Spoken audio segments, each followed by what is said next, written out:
Ky 10 ditësh në të cilin bashkohen bazat e adhurimeve është namazi, dhe për të cilin të gjithë duhet të tregojmë kujdes, sidomos për namazet farz, në të cilin bashkohet agjërimi.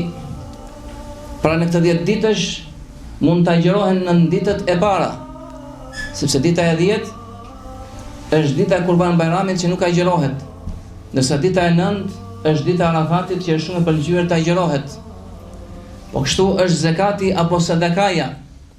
Dhënia e sadakas në këtë 10 ditësh është goxha e pëlqyer, ndihmesa e nevojtarëve.